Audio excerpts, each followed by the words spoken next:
As the House comes to order for this important historic meeting, let us remind that each side, House and Senate, Democrats and Republicans, each have 11 members allowed to be present on the floor. Others may be in the gallery. This is at the guidance of the attending physician and the sergeants at arms.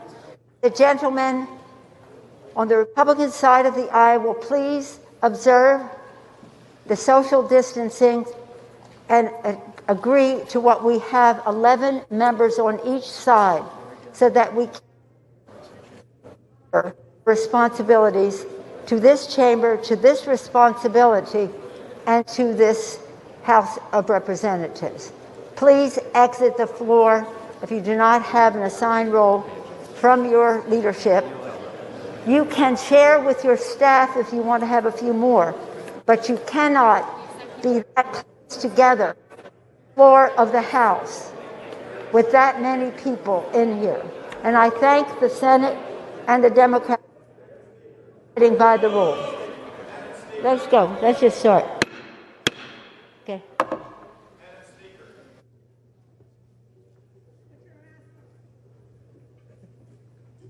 You guys ready? We needed you. I know what we're going to do.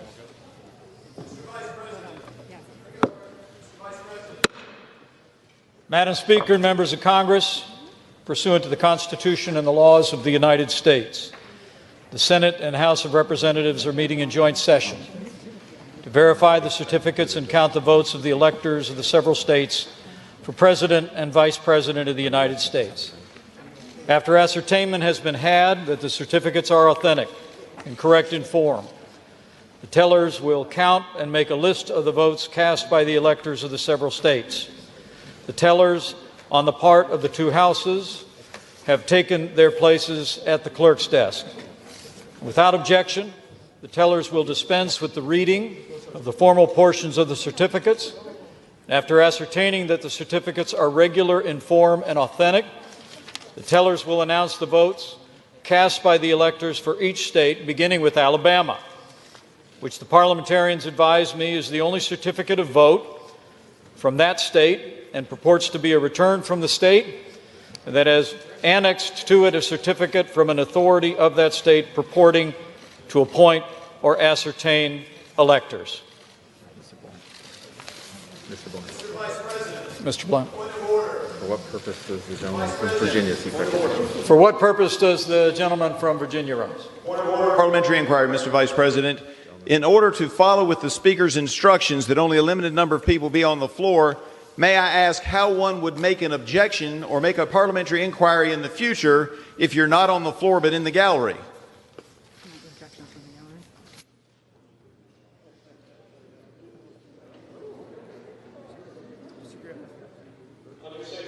Of Title III of the United States Code, debate is not permitted in the joint session. You want to hand that to The parliamentary inquiry, Mr. Vice President. I am not attempting to debate. I'm not attempting to debate. I'm trying to find out how a parliamentary inquiry or a parliamentary point of order would be made in following with the Speaker's request that most of us not be on the floor. How do you make one of those points of order when you don't know what's going to happen later? Respectfully, Yes, sir. the gentleman's parliamentary inquiry constitutes debate, which is not permitted in the joint session under Section 18 of Title III United States Code. With that, Mr. Blunt.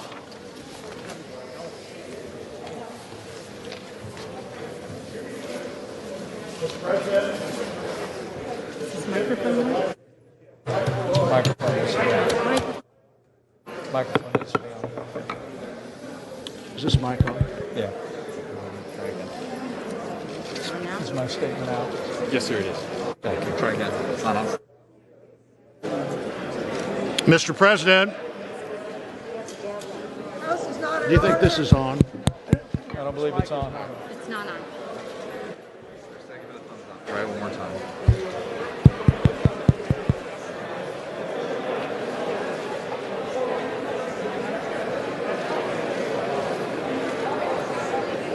Is it working? Okay.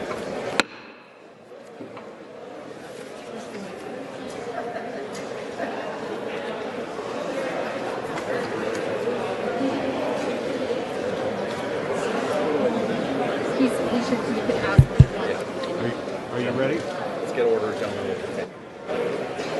Want me to read it whether they can hear it or not? They think it's working, so we'll try again. Okay, order. Mr. President, Order in the chamber. Mr. President, Gentlemen will continue. the certificate of the electoral vote of the state of Alabama seems to be regular in form and authentic, and it appears therefrom that Donald J. Trump of the state of Florida received 9 votes for president, and Michael R. Pence of the state of Indiana received 9 votes for vice president. Are there any objections to counting the certificate of vote of the state of Alabama that the teller has verified appears to be regular in form and authentic? Hearing none. This certificate from Alaska, the parliamentarians advise me, is the only certificate of vote from that state that purports to be a return from the state, and that has annexed to it a certificate from an authority of the state purporting to appoint and ascertain electors. Mr. President, the certificate of the electoral vote of the state of Alaska seems to be regular in form and authentic, and it appears therefrom that Donald J. Trump of the state of Florida received 3 votes for president, and Michael R. Pence of the state of Indiana received 3 votes for vice president. Are there any objections to counting the certificate of vote of the state of Alaska that the teller has verified appears to be regular in form and authentic?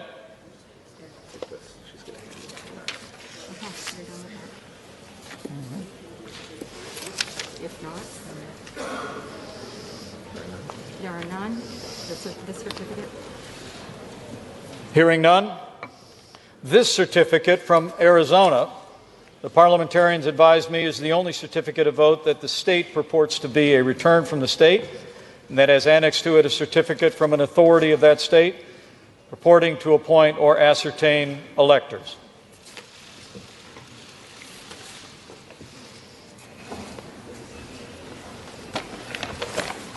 Mr. President, the certificate of the electoral vote of the state of Arizona seems to be regular in form and authentic, and it appears therefrom that Joseph R. Biden, Jr. of the state of Delaware received 11 votes for president, and Kamala D. Harris of the state of California received 11 votes for vice president.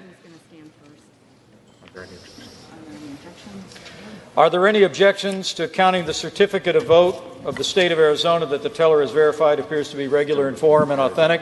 Mr. Vice President, I, Paul Gosar from Arizona. For what purpose does the gentleman from Arizona rise? I rise up for myself and 60 of my colleagues to object to the counting of the electoral ballots from Arizona. Is the objection in writing and signed by a senator? Yes, it is. It is.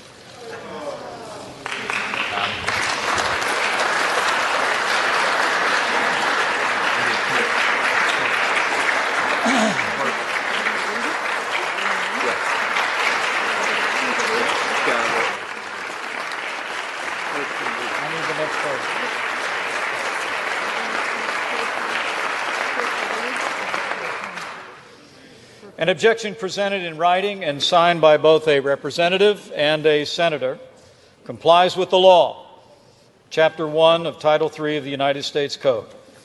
The clerk will report the objection.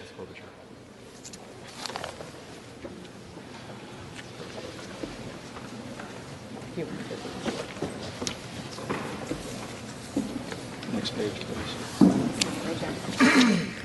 Objection to counting the electoral votes of the state of Arizona.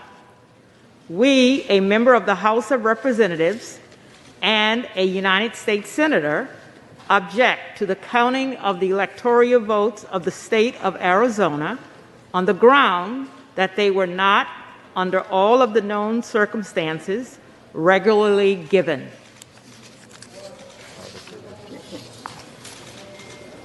Are there further objections to the certificates from the state of Arizona? The chair hears none. The two houses will withdraw from joint session. Each house will deliberate separately on the pending objection and report its decision back to the joint session. The Senate will now retire to its chamber.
The chair will remind members of the need to adhere to the decorum requirements of the chamber as laid out in the Speaker's announced policies of January 4th, 2021, in accordance with the guidance and advice of the attending physician. Members are advised to remain in the chamber only if they are participating in debate and must wear a mask at all times, even when under recognition for debate. Members must also practice proper social distancing when present in the chamber. Let the record show that there is a gross violation of this guidance from the attendants on the Republican side of the aisle. Please, in the interest of your own health and as an example to the American people, abide by the numbers, now up to 25 on each side of the aisle, to participate in this stage of the development. Okay? Pursuant to Senate Concurrent Resolution 1, pursuant to Senate Concurrent Resolution 1 and Section 17 of Title III of the United States Code, when the two houses withdraw from the joint session to count the electoral vote for separate consideration of an objection, a representative may speak to the objection for 5 minutes and not more than once. Debate shall not exceed 2 hours, after which the chair will put in the question, shall the objection be agreed to? The clerk will report the objection made in the joint session. Objection to counting the electoral votes of the state of Arizona. We, a member of the House of Representatives and a United States Senator, object to the counting of the electoral votes of the state of Arizona on the ground that they were not, under all of the known circumstances, regularly given. Signed, Paul Gosar, Representative, State of Arizona. Ted Cruz, Senator, State of Texas. Thank you.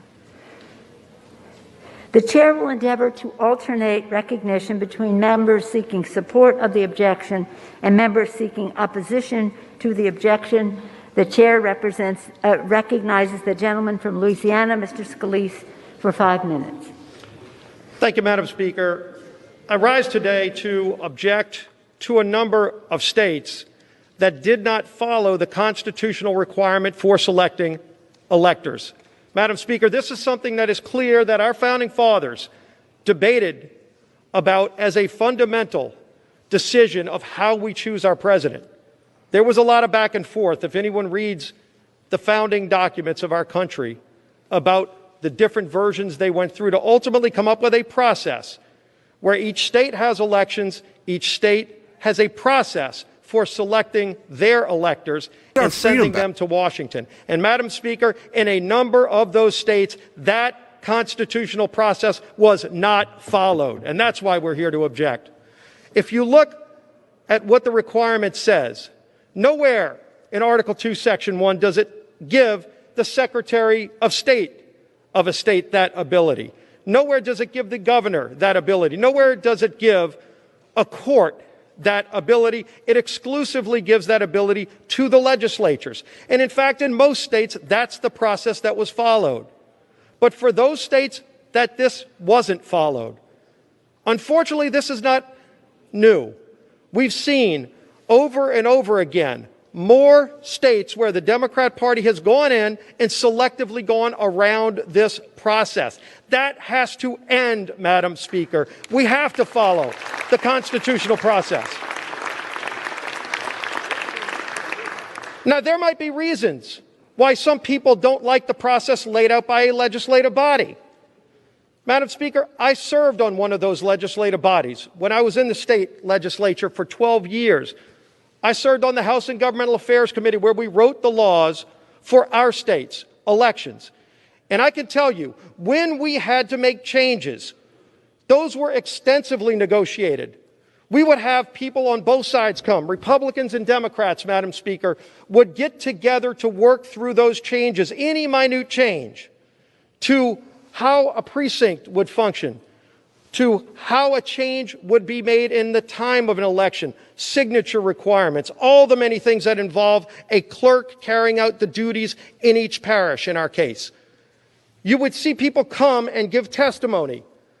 Madam Speaker, both sides could come. Clerks of court were there in the hearing rooms. It was an open process, by the way, not behind closed doors in a smoke-filled room where somebody might want to bully a Secretary of State to get a different version that might benefit them or their party or their candidate. That's not what our founding fathers said is the process. Maybe it's how some people wanted to carry it out, but they laid out that process. And so when we would have to make those changes, they were in public view. They were heavily debated. And then ultimately, those laws were changed in advance of the election so everybody knew what the rules were. People on both sides knew how to play the rules before the game started, not getting somewhere in the process and saying, well, you don't think it's going to benefit you, so you try to go around the Constitution. That's not how our system works. It's gotten out of hand. And so President Trump has called this out. And President Trump has stood up to it. So many of us have stood up to it. And in fact, over 100 of my colleagues, Madam Speaker, asked the Supreme Court to address this problem just a few weeks ago. And unfortunately, the court chose to punt. They didn't answer it one way or the other. They didn't want to get in the middle of this discussion. We don't have that luxury today. We have to discuss this. We have to fix this. In fact, on our first full day of this Congress, many of us brought legislation onto the House floor to start fixing the problems with our elections, to restore integrity to the election process, which has been lost by so many millions of Americans. And we had a vote. Every single Republican voted to reform the process. Every single Democrat voted against it. They don't want to fix this problem. But the Constitution is our guide. And it's time we start following the Constitution. It's time we get back to what our founding fathers said is the process for selecting electors. That's the legislatures. In public view, not behind closed doors, not smoke-filled rooms, not bullying somebody that might give you a better ruling. Let's get back to rule of law and follow the Constitution, Madam Speaker, and I yield back the balance of my time. Gentleman's time has expired. For what purpose does the gentlewoman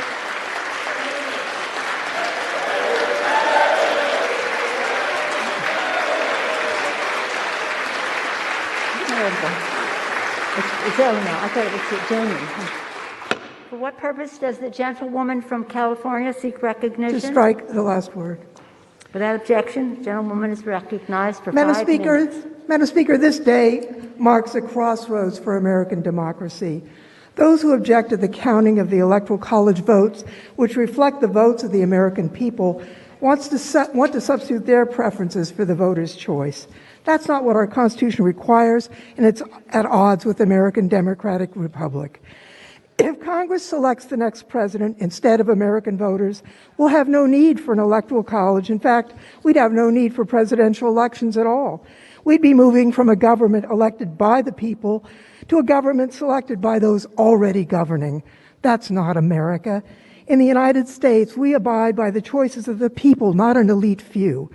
The framers of our Constitution considered whether to have Congress select the president and specifically rejected it. Instead, they wrote Article 2 and the 12th Amendment. Article 2 creates the Electoral College, where each state appoints electors. Laws of all 50 states and D.C. require electors to vote for the winner of the state's popular election. Each state provides for the orderly conduct of elections, including lawful challenges, recounts, and the like. The 12th Amendment is what brings us to today. It says the electors meet in their states. That happened December 14th. The amendment says the electors shall cast their votes, sign and certify them, transmit them to a seal. That's been done. The sealed envelopes containing the signed, certified ballots from each state's electors, reflecting the votes of the people, were in those mahogany boxes. The 12th Amendment directs the President, as the Vice President, as the President of the Senate, to do only this: open the sealed envelopes, and then the vote shall be counted. Simple. It doesn't say counted in a manner that some members of Congress or the Vice President might prefer. No. The votes are simply to be counted as certified and transmitted by the states. During Reconstruction after the Civil War, more than one slate of electors were appointed by states. Dueling lists were sent and protracted processes were undertaken in presidential elections. And as a result, to make an orderly process, Congress enacted the Electoral Count Act of 1887. This law governs our proceedings today. The act provides dispute resolution mechanisms. Under the ECA, if a governor certifies a slate of electors and there are no competing slates from that state, the governor's certified slate must be counted. Today, every single slate of electors, won by Joe Biden or won by Donald Trump, got their governor's certification. Not a single state submitted a competing slate. There's no dispute to resolve. The 2020 election was the most secure election conducted in modern history. Challenges were resolved by lawful recounts and audits. The result, Vice President Biden won the 2020 election. More than 60 lawsuits were filed contesting elements of the election process. None of these lawsuits prevailed. Why? As even President Trump's own judicial appointees ruled, there was no evidence of any wrongdoing that would change the outcome. The people spoke. It was not a close election. The margin of victory for Biden in 2020 was larger than Trump's margin in 2016. In fact, the Biden victory is one of the most decisive in modern times, exceeding the margin enjoyed by Reagan when he defeated Carter in 1980. Congress has gathered in joint session to count electoral votes every 4 years since 1789. I understand the disappointment people feel when their candidate for president loses. I've felt the same several times in my voting life. When that happens, it's not an invitation to upend the Constitution and the laws of the United States. It's an invitation to work with the new president for the good of the country and to wait for the next election in 4 years if you're dissatisfied. In that spirit, I urge my colleagues to uphold the American democracy and reject the objection, and I yield back the balance of my time.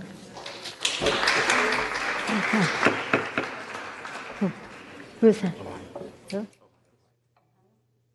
For what purpose does the gentleman from Ohio seek recognition? Madam Speaker, I rise to support the objection. Without objection, the gentleman is recognized for 5 minutes. Madam Speaker, Americans instinctively know there was something wrong with this election. During the campaign, Vice President Biden would do an event and he'd get 50 people at the event. President Trump, at just one rally, gets 50,000 people. President Trump increases vote with African Americans, increases vote with Hispanic Americans, won 19 of 20 bellwether counties, won Ohio by 8, Iowa by 8, and Florida by 3. Got 11 million more votes than he did in 2016, and House Republicans won 27 of 27 toss-up races.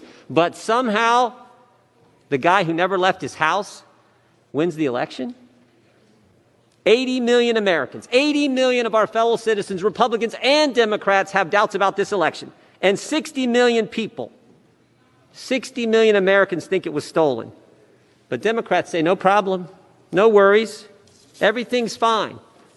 We asked for an investigation. We asked Chairman Nadler, Chairwoman Maloney for an investigation. They said no. Wouldn't want to investigate something that half the electorate has doubts about. It's just the presidency of the United States. Why? Why not one single investigation? Why not even one single hearing over the last 9 weeks in the United States House of Representatives? Why? Because all the Democrats care about is making sure President Trump isn't president. For 4.5 years, that's all they've cared about. July 31st, 2016, before he was elected the first time, Jim Comey's FBI takes out the insurance policy, opens an investigation on the president based on nothing. May 17th, 2017, Bob Mueller named special counsel. 2 years, they investigate the Russia hoax, 19 lawyers, 40 agents, and $40 million of taxpayer money for nothing. December 18th, 2019, Democrat House members vote to impeach President Trump based on an anonymous whistleblower with no firsthand knowledge who was biased against the president and who worked for Joe Biden. But none of that worked. As hard as they tried, none of that worked. They threw everything they had at him. So what'd they do next? They changed the rules. They changed the election law. and they did it in an unconstitutional fashion. And that's what we're going to show over the next several hours of debate.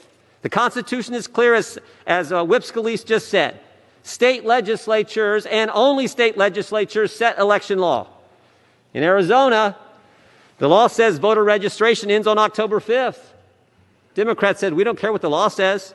They went to a court, got an Obama-appointed judge to extend it 18 days. No debate, as Steve talked about. No debate, no discussion, you just did it. Pennsylvania, same thing. Pennsylvania law says mail-in ballots have to be in by 8 p.m. Election Day. Democrat Supreme Court said, nope, we're going to extend it. Election Day doesn't end on Tuesday now. They took it to Friday. Extended the election 3 days. Not the legislature, partisan Supreme Court. Pennsylvania law says mail-in ballots require signature verification. Democrat Secretary of State said, nope, I'm going to decide by myself that it doesn't. For 2.6 million ballots. Pennsylvania law says mail-in ballots can't be processed until Election Day. Some counties said no. And you can imagine which counties they were. Democrat-run counties said no and allowed ballots to be cured and fixed before Election Day. They did an in-run around the Constitution in every state that Republicans will object to today. Every single one. It was a pattern. It was their template. They did it in Arizona. They did it in Georgia. They did it in Michigan. They did it in Pennsylvania. They did it in Nevada. They did it in Wisconsin. And yet some members say, don't worry about it. We shouldn't do anything. Just let it go. It was just 6 states who violated the Constitution. What if it's 10 states the next time? What if it's 15? What if in 2024, 2028, it's 26 states? What if it's half the states do an end run around the Constitution clearly spells out? We are the final check and balance. The authority rests with us, the United States Congress, the body closest to the American people, right where the founders wanted it. We should do our duty. We should object to and vote for this objection to the Arizona electors. Madam Chair, I yield back. Thank you.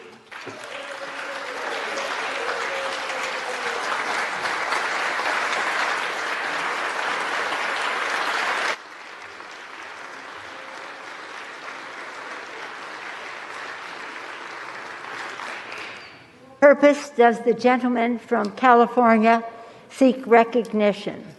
Madam Speaker, I rise in opposition to the objection. The gentleman is recognized without objection for 5 minutes. Madam Speaker, a little more than 2 months ago, America performed an extraordinary feat. Under some of the most trying circumstances in our history, our fellow citizens conducted a free and fair election, vindicating our founders' belief once again that we were capable of self-government and a peaceful transition of power. On November 3rd, the American people chose Joe Biden to be their next president by an enormous margin. The successful conduct of that election, among the most secure in American history, was not an accident. It was the result of the dedicated work of thousands of volunteers, canvassers, poll workers, electors, and state and local election officials. When the conduct of any state election was challenged, the courts, through judges appointed by Democrats and those appointed by Republicans, heard unsubstantiated claims of fraud, found they had no merit, and said so. But most important, the American people persevered. In the midst of the worst pandemic in a century, America had one of the most impressive elections in a century with historic voter turnout. Our fellow citizens did their civic duty. The question we face today is, will we do ours? That we are here with a substantial number of our members seeking to overturn an election is remarkable, tragic, and all too predictable. For it is the natural result of a locomotive set in motion months ago with a myth. For weeks and weeks before, during, and after our election, a dangerous falsehood was propagated that our election would be marred by massive fraud. Never mind, it was the same election which brought the very men and women to this chamber who would challenge its results. What value has consistency when measured against ambition? A former senator from Georgia, remarking on a contested election over a century ago, said that able men, learned men, distinguished men, great men in the eyes of the nation seemed intent only on accomplishing a party triumph without regard to the consequences to the country. That is human nature. That is, he said, unfortunately, party nature. Was he right? We stand in a house which was once the place of giants. Have we become so small? Does our oath to uphold the Constitution, taken just days ago, mean so very little? I think not. I believe, to quote our dear departed friend Elijah Cummings, that we are better than that. I think Elijah would be proud that the debate here today is not between Democrats and Republicans, and that some Republicans, including the Republican leader of the Senate, remain devoted to the principle that we are a nation of laws, not individuals, let alone a single individual. It may seem unfair to the new members who have only just taken the oath for the first time that they should be so soon tested with one of the most consequential votes they may cast, no matter how long they serve. But it is so, and none of us can shrink from that responsibility. Nor can we console ourselves with the intoxicating fiction that we can break that oath without consequence, because doing so will not succeed in overturning the election. An oath is no less broken when the breaking fails to achieve its end. We must be mindful that any who seek to overturn an election will do injury to our Constitution, whatever the result. For just as the propagation of that dangerous myth about this election made this moment inevitable, our actions today will put another train in motion. This election will not be overturned, but what about the next, or the one after that? What shall we say when our democratic legacy is no more substantial than the air, except that we brought trouble to our own house and inherited the wind? This isn't the first time we've had a contentious election, and it won't be the last. In 1800, John Adams lost a closely contested election to Thomas Jefferson in the first peaceful transition of power from one party to another in our history. Adams was hardly pleased with the result, choosing to skip the inaugural activities. But he did what leaders are required to do in a democratic government when they lose. He went home. He went home. Jefferson, has my time expired, Madam Speaker? 10 seconds. Would later refer to his victory as the Revolution of 1800, but marveled that the revolution had occurred by the rational and peaceful instruments of reform, the suffrage of the people.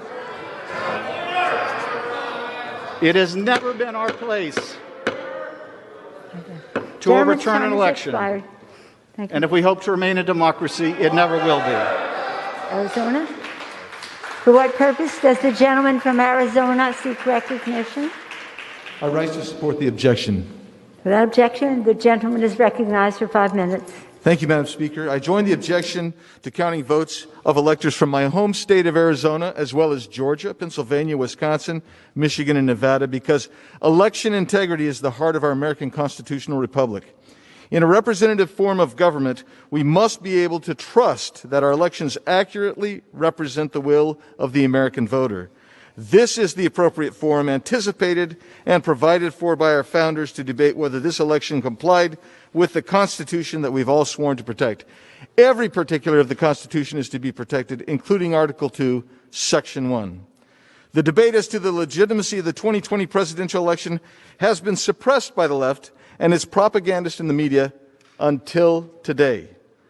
State legislatures are required to determine the manner in which electors are chosen. Arizona names its electors on the general election ballot and identifies what candidate those electors are required to vote for should that candidate obtain the majority of votes in the general election. As part of the manner for determining electors, Arizona also establishes deadlines for voter registration. The deadline has been in place for 30 years. This year, the voter registration deadline was October 5th. Early voting commenced 2 days later. 5 days before the deadline, a group filed a lawsuit demanding that Arizona election officials not enforce the deadline. the federal district court decided that since other states have a deadline later than Arizona's, and some even allow for registration when voting, that Arizona's new deadline would be a time he chose, not the legislator's timeline. The appellate court effectively overturned the lower court ruling and noted that the Arizona deadline established by the state legislature was sound and appropriate and complied with the Constitution. But the appellate court merely shortened the extension, the bypassing of the deadline, to 10 days. The appellate court, without legal justification, also decided that everyone who registered after the legal deadline, but before the deadline created by judicial fiat, could still vote. Note that the Arizona legislature was no longer in control of determining the manner of appointing presidential electors because the court had set a new deadline, even though the appellate court found the legislature's deadline was constitutionally sound. During that window, more than 32,000 voters registered in Maricopa County alone. Here are copies of those voter registration records. In going around the deadline set by the legislature, the court ignored the Arizona legislature's obligation and right to direct the manner for choosing presidential electors as set forth in Article 2, Section 1. As a consequence of that judicial usurpation, more than 32,000 people were allowed to unlawfully cast ballots in Arizona's presidential election in 2020. The Arizona legislature seeks an independent audit of the election. The governor refuses now to call them into a special session. The Maricopa County Board of Supervisors has refused to comply with legislative subpoenas. In Arizona, the people who control the evidence related to the election have done everything possible to prevent an independent audit directed by the legislature. Arizonans have used the limited amount of records available to investigate the 2020 presidential election. Of a limited sample of 1,000 addresses of voters, they found 539 voters did not live at the addresses on the voter rolls. Here is a stack of 1,000 declaration of affidavits supporting that. I object to the continuing counting the votes of Arizona electors because the federal courts went around the legislatively constructed mechanism for choosing Arizona's presidential electors, allowing tens of thousands of voters to unlawfully cast votes. The court usurped a key component of the Arizona legislature's manner of selecting presidential electors, thus violating Article 2, Section 1. The legislature is being obstructed in its efforts. And what little evidence we have, or little information we have, has produced this kind of evidence which indicates a significant problem with the integrity of the presidential election. Madam Speaker, I ask that my written comments, together with the voter registration records that reflect the 32,000 registrations permitted in contravention of state law, letters and resolutions from Arizona legislators pertaining to the count of votes from electors, along with approximately 1,000 affidavits and declarations pertaining to potential voter fraud in Arizona in the 2020 presidential election, and the statement of Congressman Randy Weber of Texas be made a part of the record. I yield back. Thank you. Thank the gentleman. For what purpose does the gentleman from Maryland seek recognition? Madam Speaker, I rise in opposition to the objection. The gentleman is recognized without objection for 5 minutes. Madam Speaker, I want to thank you first and all my dear beloved colleagues for your love and tenderness, which my family and I will never forget.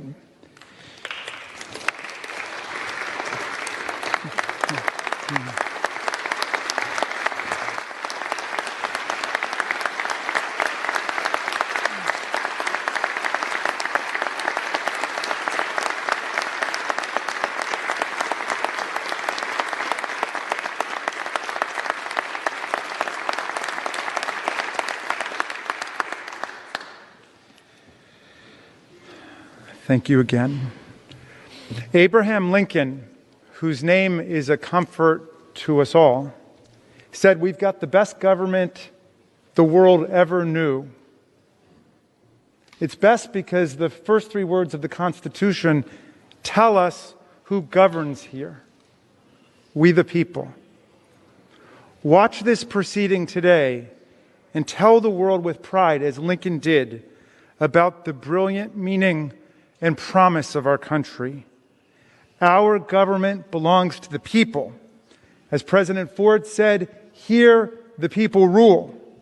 Today, we are in the people's house to complete the people's process for choosing the people's president. We assemble in joint session for a solemn purpose that we've all sworn a sacred oath to faithfully discharge.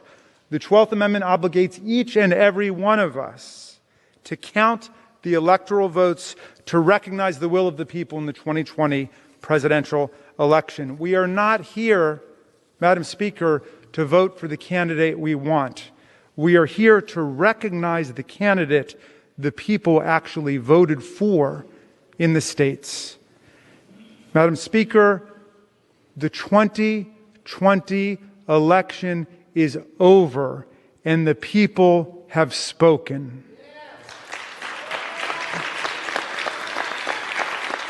Joe Biden received more than 80 million votes, 7 million more than President Trump, a number larger than any other president has received in U.S. history.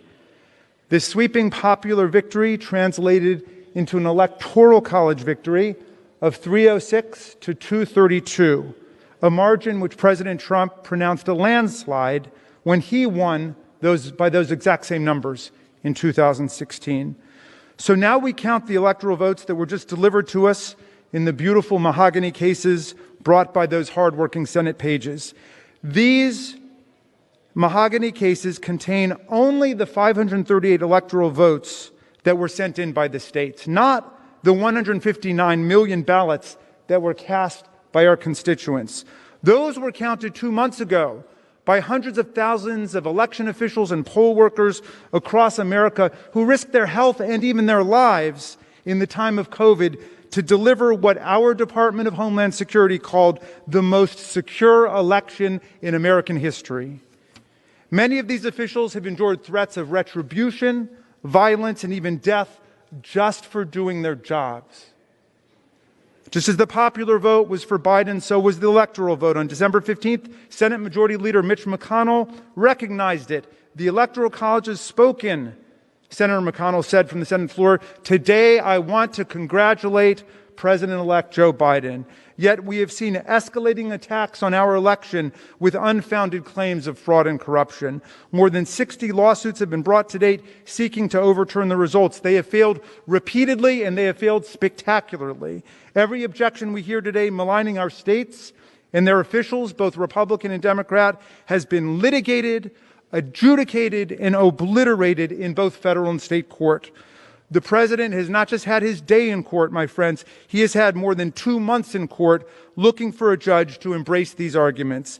In more than 50 cases, Madam Speaker, at least 88 different judges, including many appointed by the president himself, have meticulously rejected the president's claims of fraud and corruption. Take Georgia U.S. District Judge Stephen Grimberg, named to the bench by President Trump this year. Last year, he rejected Trump's prayer to block certification of Biden's victory in Georgia, saying it has no basis in fact or law. Take U.S. District Judge Brett Ludwig, another Trump nominee who took the bench in September. He dismissed a lawsuit seeking to overturn the results in Wisconsin, calling it extraordinary. A sitting president who did not prevail in his bid for re-election has asked for federal court help in setting aside the popular vote based on issues he plainly could have raised before the vote occurred. He wrote, "This court has allowed plaintiff the chance to make his case, and he has lost on the merits." Trump has asked for the rule of law to be followed, Judge Ludwig observed, and he said definitively, "It has been." I've been a constitutional law professor for 30 years, and if I were to test my students on these decisions, it would be the easiest test in the world, because the plaintiffs have lost nearly every case and every issue in the most sweeping terms. That's all they would have to remember. There is no basis in fact or law to justify the unprecedented relief that is being requested of nullifying these elections. We are here to count the votes. Let us do our job. Gentleman's time, Chairman.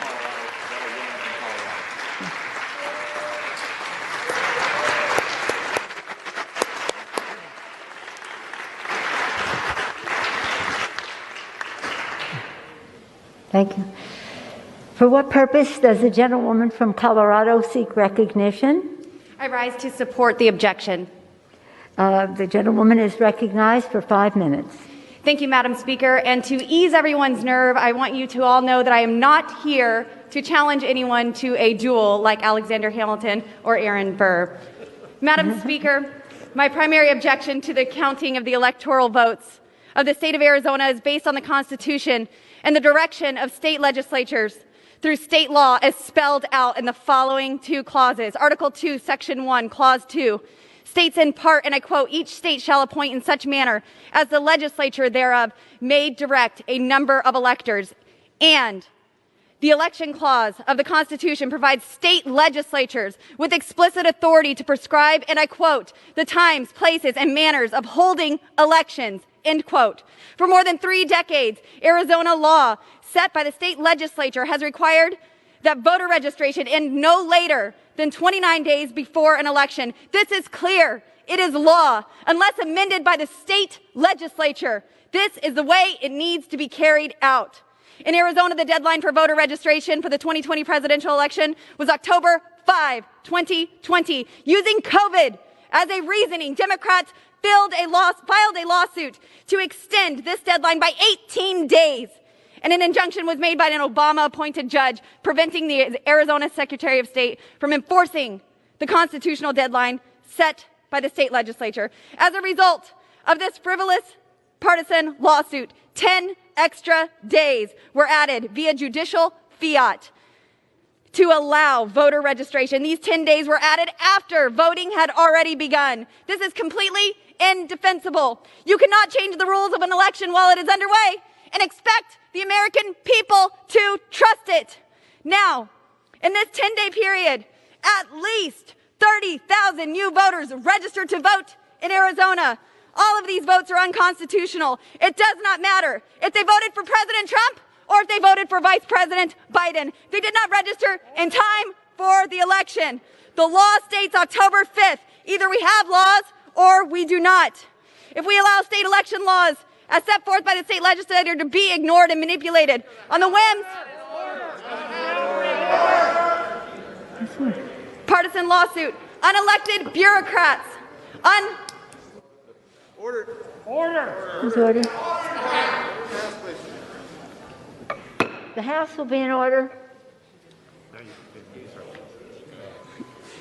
If we allow state election laws as set forth by state legislatures to be ignored and manipulated on the whims of partisan lawsuits, unelected bureaucrats, unlawful procedures, and arbitrary rules, then our constitutional republic will cease to exist. The oath that I took this past Sunday to defend and support the Constitution makes it necessary for me to object to this travesty.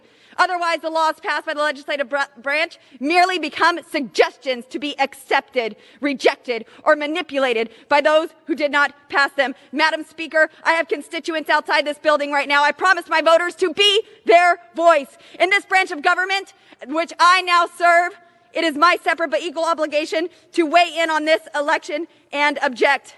Are we not a government of, by, and for the people? They know that this election is not right, and as their representative, I am sent here to represent them. I will not allow the people to be ignored. Madam Speaker, it is my duty under the U.S. Constitution to object to the counting of the electoral votes of the state of Arizona. The members who stand here today and accept the results of this concentrated, coordinated, partisan effort by Democrats, where every fraudulent vote cancels out the vote of an honest America, has sided with the extremist left. The United States Congress needs to make an informed decision, and that starts with this objection. I yield the balance of my time to the gentleman from Florida, Mr. Brian Mast.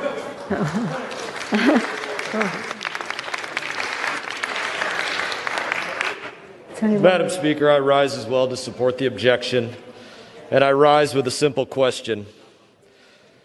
Can the chair honestly tell Americans that with pending Supreme Court legislation or pending Supreme Court case over legal observers not being allowed to observe and inspect signatures, that the laws and Constitution of that state were not violated to change voting outcomes? Madam Speaker, I will wait for a response.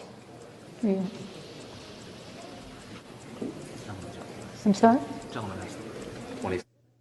Gentleman has 25 seconds remaining. I will repeat my question. Can you honestly tell Americans that with pending Supreme Court case over legal observers not being able to observe and inspect signatures, that the laws and Constitution of Arizona did not be violated to change voting outcomes, and I will wait for a response.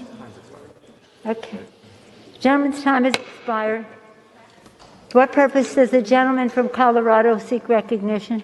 Madam Speaker, I rise in opposition to the objection. Without objection, the gentleman is recognized for 5 minutes. Madam Speaker, today is an important day. In 1862, during the depths of the Civil War, President Lincoln submitted his annual message to Congress, to this body. And in it, he wrote the following: "Fellow citizens, we cannot escape history. We of this Congress and this administration will be remembered in spite of ourselves. The fiery trial through which we pass will light us down in honor or dishonor to the latest generation. We shall nobly save or meanly lose the last best hope of earth." We gather today, Madam Speaker, to ensure the survival of our grand American experiment, the greatest democracy this world has ever known. And there are millions of people watching today's proceedings. The eyes of the world are on us now, my colleagues, wondering if we will keep the faith, wondering if our constitutional republic will hold. Will we adhere to our Constitution, that solemn, visionary document that has guided us so well for so long and enabled the peaceful transfer of power for the last 230 years? Will we continue to be a country premised on the consent of the governed, a Congress that respects the will of the people, and a republic that will endure? Those are the questions before us today, Madam Speaker. With respect to my new colleague from Colorado, the question is not whether Joe Biden was elected the 46th President of the United States. He clearly was. The people of Arizona, like so much of the country, spoke clearly and resoundingly. They voted in record numbers. And over 81 million Americans selected Joe Biden as the next president. Now, today we hear from some in this chamber, not all, but some of my colleagues on the other side of the aisle, vague claims of fraud. No substance, no evidence, no facts, no explanation for why over 88 judges across this land have rejected the very same claims. Madam Speaker, the bottom line is this. As my colleague Representative Raskin so eloquently put it, the people have spoken. And that is why on December 14th, the Electoral College met to certify the election of a duly elected president, just as they've done for centuries. During terrible world wars, recessions, depressions, plagues, and pandemics, they met. They met their duty, and they once again rose to the occasion and certified the election. And the question now is, will we do ours? Now, I know there are many textualists among us, many of my colleagues, who would understand that the Constitution must guide our work today. And the Constitution is crystal clear. Our duty today is a narrow one.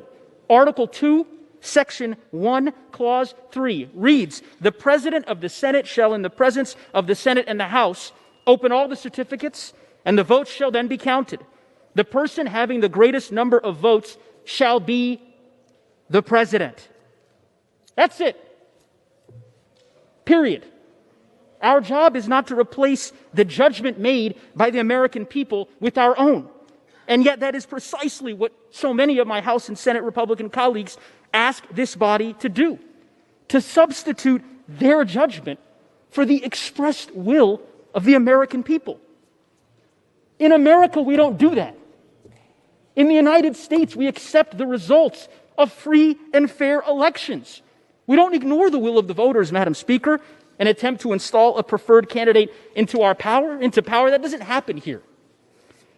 I will close with this. Our duty, our task, is a very simple one: to honor the voice of the people, to honor our Constitution, to count the votes, certify this election, and begin to heal this great country of ours. I pray each of us may find the courage to do so. With that, I yield back. Thank you, gentlemen. Okay. Yeah. For what purpose does the gentleman from Louisiana seek recognition? Madam Speaker, I rise in support of the objection.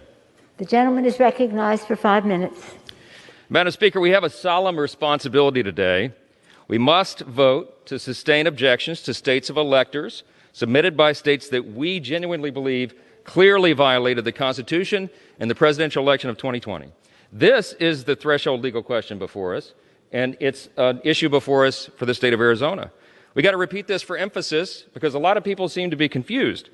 Because judges and not the state legislature changed the rules of the election, Arizona clearly violated the plain language of Article 2, Section 1 of the Constitution in its selection of presidential electors. The framers of our Constitution recognized that elections were susceptible to corruption. We all know that. So how did they fix it? How did they provide for that? They created the Electoral College as a safeguard, and they expressly empowered state legislatures to ensure the integrity of our unique election system. Only the state legislatures, because they're a full body of representatives and not rogue officials, were given the authority to direct the manner of appointing presidential electors because it was so important. The Supreme Court has acknowledged this over and over. They previously affirmed in Article 2, Section 1, Clause 2, quote, "The appointment of these electors is thus placed absolutely and wholly with the legislatures of the several states. That authority can never be taken away or abdicated."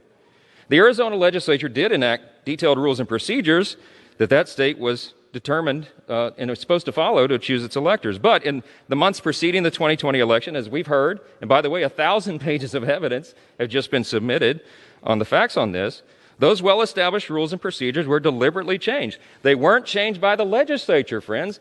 They were changed by judges. And those actions taken by the judiciary were not limited to mere interpretations of existing law. No, they were substantive, wholesale changes to those statutes. That's a usurpation of the authority that the legislature had. That usurpation was repeated across the country this year. It's the primary reason. It's one of the reasons why the election of 2020 became riddled with an unprecedented number of serious allegations of fraud and irregularities all over the country. National polls, as has been said, indicate that a huge percentage of Americans now have serious doubts about not just the outcome of this presidential contest, but also the future reliability of our election system itself. Since we are convinced that the election laws in Arizona and some other key states were changed in this unconstitutional manner, we have a responsibility today. The slates of electors produced under those modified laws are thus unconstitutional. They are, quote, not regularly given or lawfully certified as required by the Electoral Count Act, and they're invalid on their face. That's just the conclusion that you have to reach. Given these inescapable facts, we believe we have no choice today but to vote to sustain objections to those slates of electors. Mr. Raskin and others today have cited the 12th Amendment, and they cite Article 2, Section 1, Clause 3. Remember that, Clause 3, and they've asserted that Congress has only one narrow role today. We're just supposed to count the electoral votes that have been submitted. But those advocates have overlooked a critical first principle. Their assertion is only true so long as Congress first is convinced that the electoral votes that are produced by a process that violated the Constitution is there. We got to get through Clause 2 of Article 2, Section 1 before we get to Clause 3 is the point. Look, in our unique system, Congress is positioned as the last bulwark in a presidential election to ensure the Constitution has been followed. Indeed, in just two decades ago, the Supreme Court spoke to this. They plainly acknowledged this important deliberative role of Congress. It was the famous Bush v. Gore litigation that everybody remembers from 2000. In a per curiam opinion, meaning all 9 justices, it was unanimous. They noted strict adherence to the provisions of the Electoral Count Act may, quote, create a safe harbor for a state insofar as congressional consideration of its electoral votes is concerned. However, they said, unanimously, the court said, since Title III, Section 5 contains a principle of federal law that would assure finality of the state's determination if they followed all the prescriptions there, if a legislature, the will of the legislature is attempted to be changed by a state court, that is a problem. That, they said, Congress might deem to be a change in the law. That's precisely why we're here right now. Go read Bush v. Gore and you'll see this. Chief Justice William Rehnquist and Scalia and Thomas joined in a concurring opinion 8 days later, and they reiterated this point. A significant departure from the legislature scheme for appointing presidential electors presents a federal question. It's a big problem for us, and it's one we cannot get around. That's why we're here. I urge my colleagues today to look at the facts, to follow the law, and follow our congressional oath. We're supposed to support and defend the Constitution. That's what we do here today. I urge everyone to do the right thing, and I yield back. Gentleman's time has expired. For what purpose does the gentleman from Arizona, the Dean of the Arizona delegation, seek recognition? Thank you, Madam Speaker. I rise in opposition to the objection. The gentleman is recognized for 5 minutes. Thank you, Madam Speaker. This exercise in futility that Congress is undertaking is at the behest of Republican members of Congress. The effort to overturn the presidential election and grant Donald Trump 4 more years is the motivation behind it. And to continue a baseless, conspiracy-fueled threat to our democracy makes no sense, because there is no viable constitutional or legal path to overturn the election that will make Vice President Biden and Senator Harris President and Vice President of the United States after January 20th. One certain outcome of this whole process is the weakening of our democracy and the threatening of our democracy. Beginning with Arizona, Congress is being asked to chase down a rabbit hole, baseless, discredited, and judicially discarded fringe conspiracy theories. But for the record, let's talk a little bit about Arizona. Arizona and state and local officials did an unbelievable job to ensure that the 2020 elections ran smoothly. Mr. Hickman, the Republican chairman of the Maricopa County Party, the largest county in the state of Arizona, said, no matter how you voted, this election was administered with integrity, transparency, and in accordance with state laws. Arizona showed up to the polls in record numbers. More than 3.4 million people voted, increases in every county, and 65% of all eligible voters in Arizona voted in the 2020 election. Arizona's cast their ballots up and down for Republicans and Democrats, and 11 electoral votes were granted to Joe Biden and Kamala Harris based on their victory in Arizona. That's the story. Arizona voted in hundreds of races this year. And in addition to the presidency, these races include 9 members of the state's congressional delegation that are with you. 4 of them, my Republican colleagues. These members have already been seated in the 117th Congress. They do not question the accuracy of Arizona's 2020 elections to select a congressional delegation, yet my 4 Republican colleagues question the presidential election. Our colleagues may say they are only asking questions and seeking to reassure voters. But let us be clear, these questions have been answered by the voters and by the courts. Rather than accepting the answers and the results of the election, they are fanning the flames of unfounded suspicion and once again creating a threat, a very real and dangerous threat to our democracy. Again, our friends do not question the outcomes of their own elections. That is, because they have no reason to, just as they have no legitimate reason to question the results of the presidential election in Arizona. I ask my colleagues to reject this objection, to respect the will of the voters in the state of Arizona and throughout this country, and to fundamentally add some preservation to our democracy from any future damage that this effort that we are undertaking in this House today and in the Senate today does not further damage our democracy. And I yield back. Do we know who? For what purpose does the gentleman from Arizona seek recognition? Madam Speaker, I rise in support of my objection. The gentleman is recognized for 5 minutes. Madam Speaker, I filed my petition, a challenge on the slate of electors from the state of Arizona that was actually put forward by Governor Ducey of Arizona. My ask to you, the Speaker, to the Vice President, is simple. Do not count these electors until and unless the Secretary of State allows a forensic audit of the election, a request she has denied repeatedly. We have been told over and over that even though this was a public election, using public money on public machines, utilizing public employees, the public today has no ability to simply double-check the veracity of these results. If the presidential election was a football game, we would get a slow-motion review from multiple angles and a correction of a controversial decision. But not so, we are told by our Secretary of State for the presidential election. No review for you. No access to the Dominion voting machines with a documented history of enabling fraud through its now discredited adjudication system, a system that literally allows one person to change tens of thousands of votes in a mere minutes. In the only audit done in Arizona, a court found 3% error rate against President Trump. Vice President Biden's margin of error was 1/10 of that, at 0.03%. By the way, a 3% error rate at minimum is 90,000 ballots. After finding the 3% error rate, the court stopped the audit and refused to go further. In Arizona, as my attachments make it clear, mail-in ballots will be altered on the first day of counting, as shown in data graphs we provide, and it's concluded by data analysts.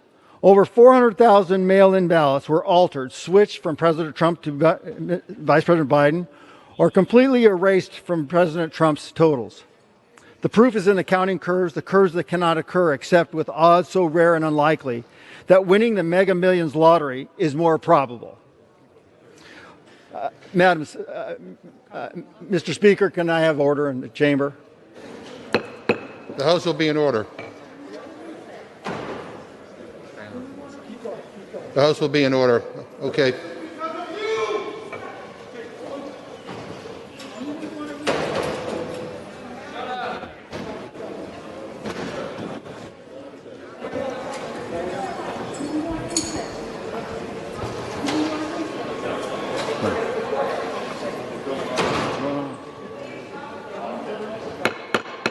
The House will be in order. House will be in order.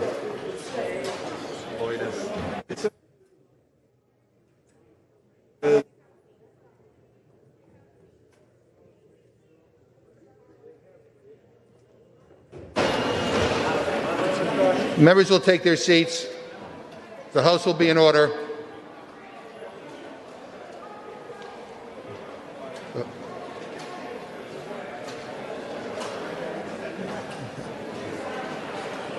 Okay.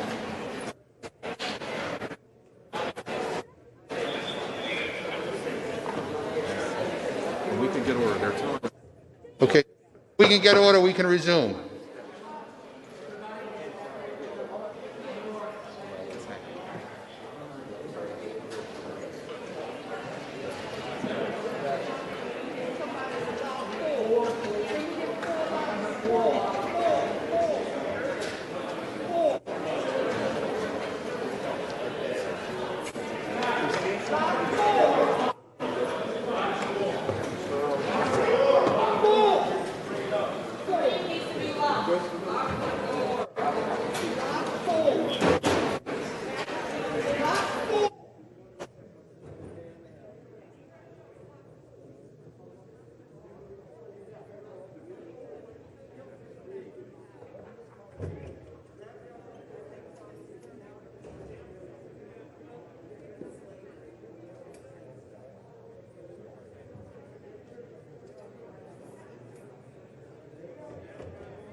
Without objection, the Chair declares the House in recess pursuant to Clause 12B of Rule 1.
All right, I just wanted to get on and update everyone here live from the RSBN studio. We're monitoring the situation, but it does appear that the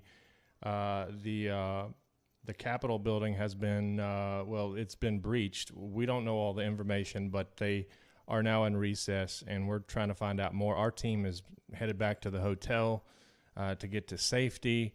We have several teams across D.C. today, so we're trying to get to safety there, and I'm working to find out more, but there's unfortunately nothing else I can show you here. We'll keep this screen up until hopefully the session comes back into order. Be careful what you believe and what you see. Make sure you verify, trust, but verify all sources before you see anything is my advice. And stay safe, and God bless America.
House will be in order.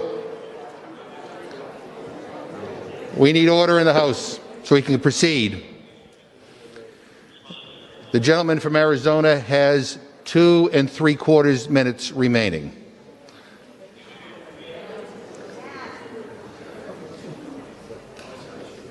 Okay. The gentleman may proceed. Thank you, Mr. Chairman. As I was saying, the probability of these ectopic curves, you have the better likelihood of winning the Mega Million lottery than you do having statistical issues here. Over 30,000 illegal aliens voted in Arizona using the federal ballot. Yet our Secretary of State refused the public access to review the ballots. Over 1,000 residences were visited for proof of residency and address. 456 failed that test. They were vacant lots. Even the recorder's office used as addresses. What are they hiding? If the process was fair, these would be improbable. These would be once-in-a-lifetime type applications. So let's look at the ballots, the signatures, and the adjudicated records. Until this is done, Mr. Speaker, we should not count this slate. You have a letter from the Arizona legislators stating its intent to review the issue on January 11th. Our governor has refused to allow the state to properly convene to do its proper oversight. Madam Speaker, Mr. Speaker, I ask you one question today. Are you a ceremonial figurehead in your current role? Or did the drafters of the 12th Amendment and Congress in the Electoral Count Act of 1887 envision a role where you made discretionary decisions about ballot fraud and fair elections? If you were merely ceremonial, then let's be done with this. Let's eat our tea and crumpets and witness our national decline. But if you're not merely a ceremonial but vested with discernment, rationality, and legal authority to not just count from 1 to 270, then do not accept Arizona's electors as certified. Remand the slate back to the Secretary of State, back to the governor with the following instructions. Until a full, complete electoral forensic audit is allowed by the Secretary of State, the electors currently certified will not be counted. It will then fall on the state of Arizona to decide, does its electors, are they in the game or not? Anything less is an abdication of our Constitution, our republic, and our ethos, one man, one vote. We ask why. What is there to hide? Shouldn't the lawful victor of an election be proud, open, transparent about an election audit? I would. Instead, we were met with denials, cover-ups, and contempt of subpoenas. There's too much evidence of fraud demonstrated by statistical anomalies that experts have determined cannot happen in the absence of fraud to accept such a slate. I'm not asking these electors never be counted. It's just that they need to be certified the proper way.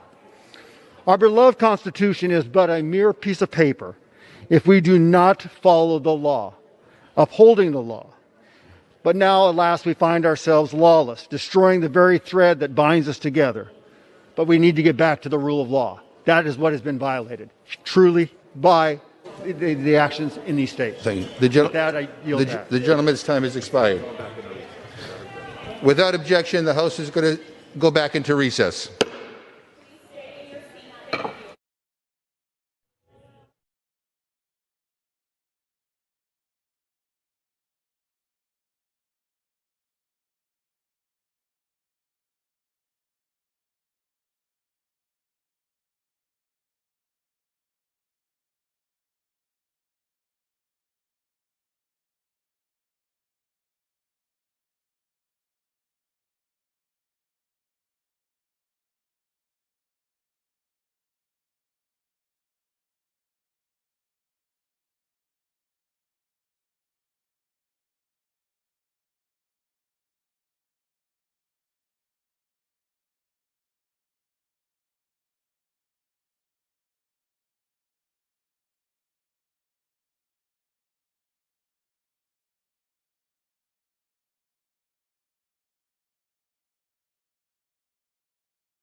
So we get an update. So I need everybody's attention.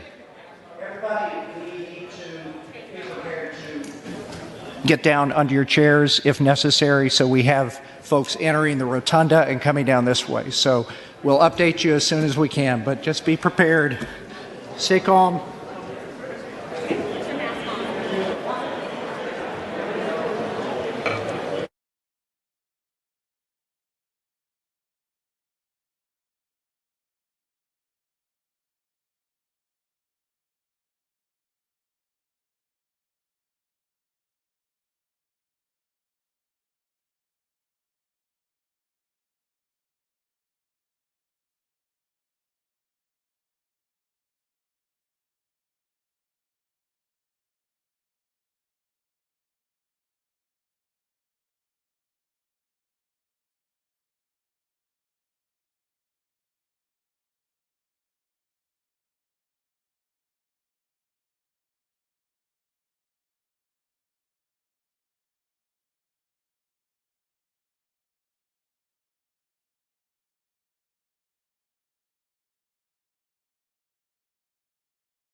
I need everybody's attention, please. We have another announcement, another update.